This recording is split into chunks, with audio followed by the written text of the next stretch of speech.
વાર્તાઓ ફક્ત મનોરંજન નથી, એ તો મનને શાંત કરે છે, વિચારોને દિશા આપે છે અને અંધારામાં આશા બની ઝળહળે છે. દરેક વાર્તા, ભલે 5-7 મિનિટની હોય, પણ તેમાં છુપાયેલું જીવનનું પાઠ કેટલાય સમયમાં સમજાય એવી વાત એક ક્ષણમાં કહી જાય છે. જે રીતે સૂરજના ઉગવાથી દુનિયાને પ્રકાશ મળે, એ રીતે એક સારી વાર્તા મનમાં વિચારોના નવા પંખ પાંગરે છે. સાંભળો અને શેર કરો. આજની વાર્તા.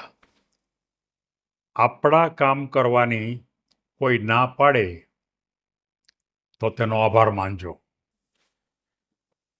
મિત્રો, વાર્તાનો એડિંગ આપણને એમ કહે છે કે આપણું કામ હોય અને કોઈને આપણે કહીએ કે આ કામ તમે કરી આપો અને એ કદાચ ના પાડે તો એનો તમારે આભાર માનવો. મિત્રો, આ જે વાક્ય છે ને, એ વાક્ય આઈન્સ્ટાઈનનું છે.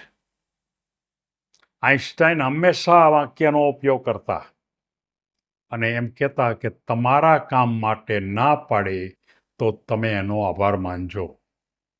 અને આ વાતને સમજાવવા માટે મારે એક વાર્તા લેવી છે. એક માધ્યમિક શાળામાં ભણતા વિદ્યાર્થીઓ 9મા-10મામાં એક વિજ્ઞાનના શિક્ષક વિજ્ઞાનનો પ્રયોગ બતાવે છે. પ્રયોગ બતાવ્યા પછી પ્રયોગની આખી વિધિ બોર્ડ ઉપર લખે છે, આકૃતિ પણ સારી રીતે દોરે છે અને પછી બધા જ વિદ્યાર્થીઓને એમ કહે છે કે તમે આ જે નોટિસ બોર્ડ ઉપર છે એની તમે નોંધ કરી લો.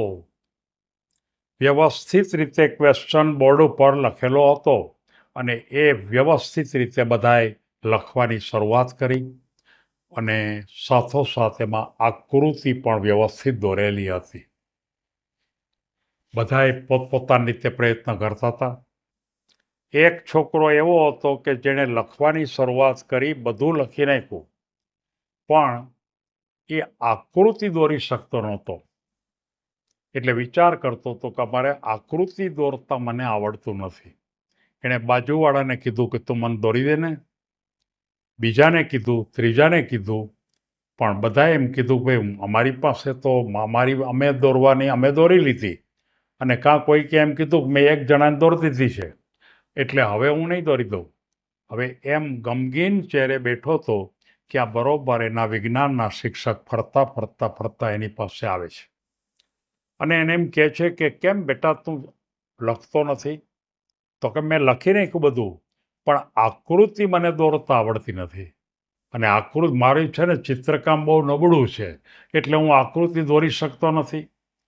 ત્યારે તરત જ એ સાહેબ એને એમ કહે છે કે એ બરોબર પોતે ટેબલ ખુરશી પાસે જાય છે અને બધા જ જે વિદ્યાર્થીઓએ લખી નાખ્યું હતું એ બધાને એક મોટિવેશન એટલે કે પ્રેરણાનો એક પાઠ શીખવાડે છે. જીવન શિક્ષણનો પાઠ શીખવાડે છે. એણે એમ કીધું કે આઈન્સ્ટાઈન એમ કહેતા હતા કે જીવનમાં આપણને કોઈ જો ખરેખર ના પાડે આપણા કામ માટે તો આપણે એનો આભાર માનવો. પહેલો છોકરો જે છે એની કોઈ આકૃતિ દોરી દેતા નથી. એણે 4-5 જણાને કીધું પણ બધાએ ના પાડી અને બધાએ ના પાડી એટલે મારી દ્રષ્ટિએ એ છોકરાએ એ બધાનો આભાર માનવો જોઈએ. એટલે પેલો છોકરો ઊભો થયો, હું આભાર કેવી રીતે માનું? મને દોરી ન દીધી તો મારે આભાર કેમ માનું? તો કે હું તને સમજાવું છું. તું બધાનો પહેલાં આભાર માની લે. જેણે જેણે તને ના પાડી એનો આભાર માની લે. અને એણે આભાર માની લીધો. પછી એણે એમ કીધું કે ચાલ હું તને બોલપેન આપું છું અને તું તારી રીતે તને જેવું આવડે એવું તું તારી રીતે આકૃતિ દોર. શરૂ કર. હિંમતથી શરૂઆત કર. જેવી આવડે એવી. ન આવડે તો પણ ચિંતા ન કરતો, પણ ધીમે ધીમે ધીમે તું બરોબર જોતો જા બોર્ડ ઉપર અને તારી પોતાની હિંમત કરી અને તું આકૃતિ દોરવાનો પ્રયત્ન કર. અને થોડીક જ વારમાં એણે જે આકૃતિ દોરી એ બહુ સારી તો નહોતી, પણ છતાંય સાવ નબળી પણ નહોતી. પહેલાં એને પોતે આકૃતિ પોતે દોરી જ શકશે નહીં એમ માનતો હતો. એને બદલે આકૃતિએ દોરી શીખો અને જે શિક્ષકે જે પ્રેરણા આપી કે તમે કોઈ પણ તમારું કામ કોઈ જો ના પાડે તો તમે તમારું કામ તમે જાતે કરતા શીખો. બીજાએ તો ના જ પાડી છે, તો આપણે જ કરવું પડશે, અને આપણે જ કરવું પડે તો જેવું થાય એવું, સારું થાય તો ભલે, અધૂરું થાય તો ભલે, આપણે કામની શરૂઆત કરો. પહેલી વખત કામ નબળું થશે, બીજી વાર કરો, ત્રીજી વાર કરો, અને એક ને એક દિવસ તમને એ કામ ચોક્કસ આવડી જશે અને તમે એ કામમાં એકદમ એક્સપર્ટ થઈ જશો. એટલે પેલી વ્યક્તિએ તમને ન કરી દીધું માટે તમે એક્સપર્ટ થયા.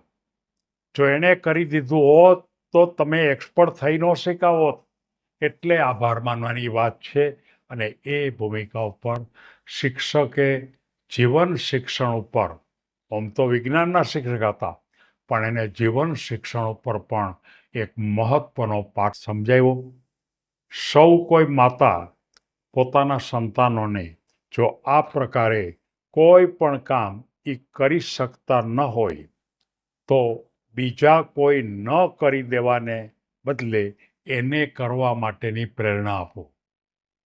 ધીમે ધીમે ધીમે એમાં એક્સપર્ટ થઈ જ જશે. આ દુનિયામાં કોઈ પહેલેથી એક્સપર્ટ હોતું નથી, પણ તમે એને જો શરૂઆત જ નહીં કરાવો તો જિંદગીમાં એ કોઈ દિવસ એ કામ કરી નહીં શકે. સૌને ધન્યવાદ.